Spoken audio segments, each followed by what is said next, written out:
Yo, what's going on, everyone? It's Chase. How we doing? So let's get into this market update. First, we're looking at Bitcoin. We want to first just be on the very high time frame here. We're looking at the weekly, just to see where our bias is. And in my opinion, we mark out the June low, and we see a breakdown below the June low, and we've yet to reclaim it. In my opinion, this is still a macro bearish chart here, and that is still how I'm playing it. If we look down, if we start moving into lower time frames, go into the daily, into things that matter for potential day trades. Again, this is stuff that I've marked out in previous videos, right? We have that June low. Look at the clean respect, because people say, oh, well, how do you know that the June low means anything? Well, I see support on this candle. I see a clean breakdown through on this candle. I see this candle attempt to push back above the June low, but see a clean rejection. And then I see this next candle right here cause another breakdown after rejecting from the June low once again. So on the very high time frame, the June low is one of my key levels, right around 17.6. Okay.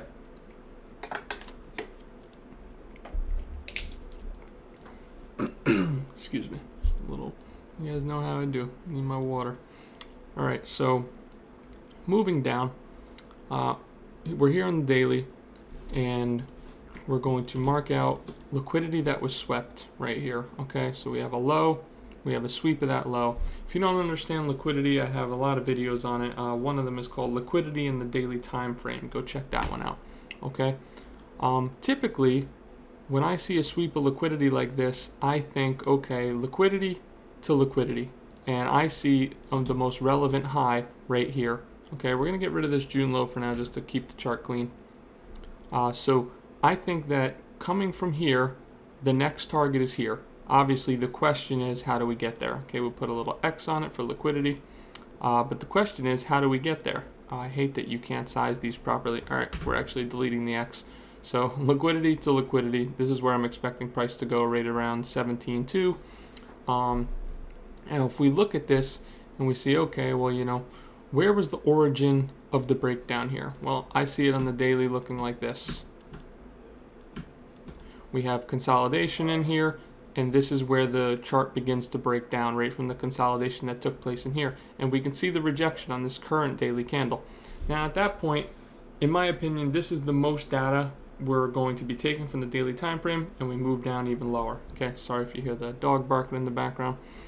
So now if we look at this, we would say, okay, this is our sort of daily supply level right here that we're rejecting from.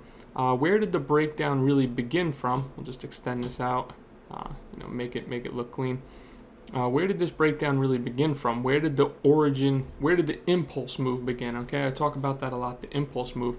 If you had thought it was here, you'd be correct. And now look at the respect on these closes. It's crazy. Go down to the 2 hour. Look at the respect on these closes, guys. Perfect. Okay, so I'm thinking that a move above here could be a potential opportunity for a long into here. That's something to watch for.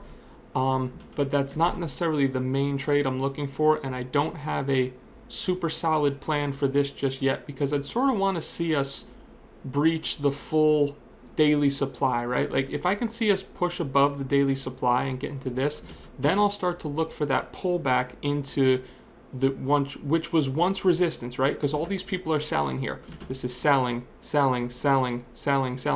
if all these people are selling here and we get a strong impulse move through and we retrace back down, then all these sellers are going to look to get out at break even, and that's when we buy right here, and we take that to the liquidity level right here. Okay, again, that's not necessarily my main plan at the moment, but it's definitely something I'm looking for on Bitcoin.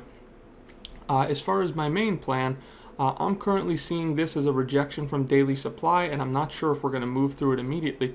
But what I do see, and from here, you're thinking, okay, well, how do you figure out where your entry is? Are you looking for the liquidity? Are you looking for a some type of a retracement? And I can help you with that. So we're going to consider that this is the high, right? The rejection off this daily supply, because if this is not the high, then we're starting to look at the other plan, okay, the one that I just talked to you about. But if we're considering that this is the high, then we can take our fib retracement and we can mark it out like this, okay? And now we see that right around the 618705, what other confluence do we have around that level? Well, we have liquidity below this low, so people bought within this consolidation. They would get stopped out potentially if they put their stop below that low. But more importantly than that, liquidity, because I don't find this to be that obvious or that glaring or important. But what's important to me is these sellers right here. So just how I talked about these people selling here, and if we pushed through, it could be a potential buy. I see this here as 618 to 705 confluence, a typical, bullish retracement that's worth buying often. I find that this has a higher hit rate in ES, by the way, than Bitcoin. Sometimes Bitcoin just likes to just come right back down through it. Not sure why. I feel like Bitcoin used to be cleaner with that, but lately just not as much. Just my 2 cents.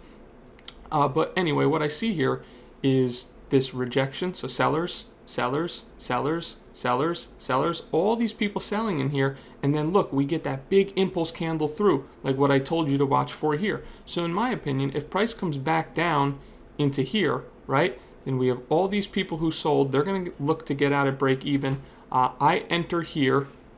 Stop loss will be below here, and we'll just mark that out real quick just so you guys can see it. Let's make sure that it's a good trade first, right?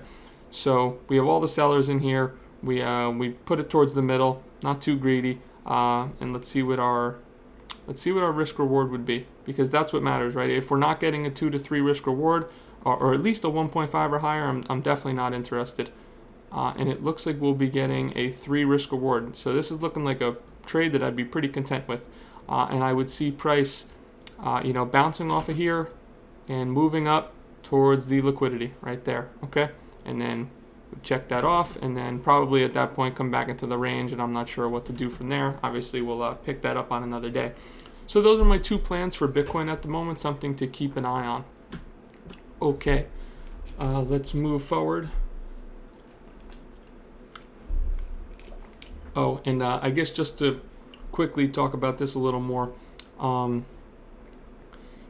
if we see no response from the 618705, so you enter here and you get no response, and price is essentially down here just chopping around. It's really personal preference at that point whether you want to try to let the trade still just move to target. In my opinion, it becomes somewhat invalidated. What I typically do is, if the trade's not going to plan but the stop is not hit, I'll often just cut 50%, right? So I'll take off half my risk here for a small loss. It's like a half loss essentially, and then at the end of say if the full trade stops out, then it typically turns to be like a 0.7 R loss rather than a whole one, if you know what I'm saying. So rather than a 1 R loss, it's like a 0.7 R loss. These things can add up over time. If you're taking your trading very seriously, minimizing loss is obviously optimal. But at the same time, your stop is there for a reason. But if you have a plan and you have an idea in mind that, my narrative here, or my reasoning essentially, is that these sellers, all the people that sold into here, and then this big impulse move through, they want to get out at break even. So we should see a response from somewhere in here. And if we don't see a response from somewhere in there, I probably start to look to cut. Okay, at least half the position, and that'll reduce my loss, and we go from there. Okay, moving forward, let's look at ES. ES to me, it's in an interesting place. I didn't trade it much this week. You can see just quite choppy, not a lot of movement in here. That's why I started with Bitcoin on this video. Like I said, I don't play favorites, guys. I just look and see where, in my opinion, the best price action is. And even though, I put out the snippet video for Bitcoin in here, and that sort of held you guys over for days because price never moved. It never, and when it came down, it never gave the entry trigger, right? I had talked about liquidity here, and I had talked about liquidity here, and I was looking for a reclaim of the range low. And the range low was, let's see what the range low was real quick. It was this daily low. We'll just mark this out. I know this is getting a little dirty, but so sweep these lows, right? Sweep these lows, sweep these lows. That's what I talked about. An entry trigger would be a reclaim of this low right here, okay? We never got the reclaim, so you don't enter, okay? I had, some guy trolling me saying, nice backtrack. there's no entry trigger, guys. So if you got to understand entry triggers, right? So if this comes down and it goes to just here, right? If it doesn't get all the way to the 618705, well, then there's no entry trigger. I don't have, my criteria is not met. Okay, so that never came to fruition from the snippet video, and now looking at this. Okay, moving forward. ES, it was, like I said, a little choppy this week, not as clean. Basically just filling into this void here. What I'll be watching for is a rejection off of around 4080. I think that this could provide confluence for BTC. If BTC acts on its own, perhaps, into Thanksgiving over the weekend, and then you get this strong rally, perhaps, that would line up perfectly with a rally on ES in the start of the coming week. Push up into here, around 4080, and then we see a rejection, and that would be clean confluence with sweeping this liquidity and then a rejection. Okay, so not a ton on ES at the moment. Just let me think if I see anything else. I've thought about this chart a lot, but I mean, from the weekly perspective, you have a sweep of the low right here. Do you go all the way up to this liquidity? I don't know. I don't really have a great opinion on it at the moment, because what I see is that I'll explain it to you guys. So what I see is a sweep of liquidity here, right? And when this liquidity was swept, we started just building supplies. So you have a supply here that caused a breakdown. Okay, supply, breakdown. You come up, you test it. Now, once again, you build a supply right here. Okay, so, all right, why can't I click my box? So you have a supply here and a breakdown. So what I think is that you just come into this supply just like you did here, right? So the bottom of the level, right around there, and you see a rejection from this area, just like you saw here. So that's sort of how I see ES at the moment. Wish I had more detail for you, but I think it's pretty clean, right? I think it was a choppy week. I think we're filling this inefficiency, this void right here, and moving up into here should be a good area to sell. Not necessarily like looking for new lows or anything. I think that we go into a period of choppiness. Excuse me. I could see ES pushing into here, maybe pushing into here again, something of that nature.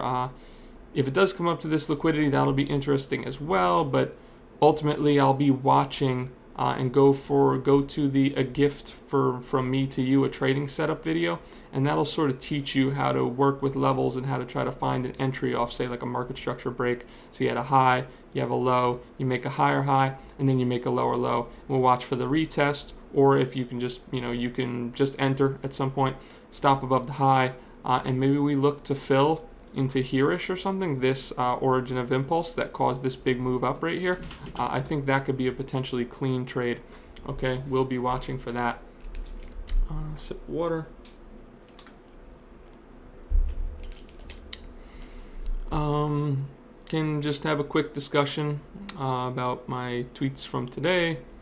So I say, obviously you're talking in the third person. You're selling here, it's going higher. You're buying here, it's going lower. Oh, you're not buying here? Well, enjoy missing the bottom. And it's true that people always have something to say, right? So there's really no, I think that don't get caught up in crypto Twitter telling you when the top is, when the bottom is, what you're missing out on. Just have your own plan and execute your own plan. Because there was a lot of people who were very vocal buyers at the 28K low. They were saying that 28K is the new, it's the new 6K, right? So they were all in here. They're buying. Oh, this is the new 6K. This is the new 6K. And I haven't seen some of those accounts tweet in 6 months. So guess they bought, guess they got liquidated, and that's the end of it. They should have had a plan that actually had some risk management, rather than talking their book so much and trying to convince other people on Twitter to build their own confidence, right? That's what a lot of this stuff is, guys. Everyone's trying to talk their own positions to try to make themselves more confident. As a, if you are a veteran trader, or if you're aspiring to be a veteran trader, what you want to do is you want to have your own confidence in your position, and that comes through long-term or long-time analysis, or really breaking the chart down from the top down and having a bias, not necessarily a bias in terms of bear or bull, like how you hear on Twitter, but a bias in terms of how you see price moving, where your invalidation is, etc., things of that nature. So don't follow the crowd. Have your own plan, and when you have your own plan and your own risk management strategy, that is going to give you the best result. And at the end of the day, you'll only have yourself to look back on, and you can reflect on what you did right, what you did wrong, and that's how you're going to improve for the future. Okay? Moving forward, the next tweet talked about individuals who constantly reference fear or pain in relation to the markets are often controlled by these emotions themselves. They are unable to imagine the veteran trader who simply maps the level and accepts all outcomes, whether it be front runs, profits, or stop outs. It's time to grow up. And again, that's what it is, right? So when we're looking at this potential low time frame play, if I posted this, all that would happen is someone would tell me, oh, you're going to get front ran. Oh, you're going to get stopped out. Oh, you're going to get this. Oh, you're going to get that. Well, here's the thing. I don't give a fuck. I'm going to trade the chart as it presents it to me, and I win a lot and I lose a lot. But as long as I have my 2 to 3 risk reward, I'm profitable over time. Okay, so many people are going to have their opinions about what your trades are, whether you should be buying. You're afraid to buy here, so you're going to be afraid forever. All this nonsense talk is just people, like I said in the last tweet, essentially, I guess they were sort of linked. It's all people just trying to talk up their own, they're trying to have fake confidence, build confidence in themselves by talking stupidly out in the open. Okay, so ignore this noise, follow your own setups, follow your own plans. Don't worry about the fear or the greed index or any of that stupid shit. It doesn't mean anything. If you want to worry about something that's besides the chart, look at the Fed and look at what they're doing and learn more about the macro, things of that nature. Learn how to understand the FOMC and the minutes and all that stuff. That stuff can actually provide value to you, even though at the minute that the news drops, you won't be able to get a position. But if you understand that stuff, you may be able to position for the coming weeks. Okay, but what you don't want to do is you don't want to listen to these stupid indicators and whatnot that are on Twitter that are just some fake website moving a fucking scale around based on how many times crypto Twitter says fear or greed or something stupid like that. That shit's a waste of your time. Okay, follow your own plan, stick to your own shit, stop giving a fuck what trolls say, stop giving a fuck who buys, who sells, and focus on your own game. All right, it's as simple as that. Hope you guys enjoyed. As always, please, if you enjoyed the video, please like and retweet. Shout out to Prime XBT for sponsoring these videos. If you enjoyed this content, please sign up. You can trade over at XBT. That keeps these videos coming. A deposit there is huge. Thank you very much, everybody, and have a great week. Peace out.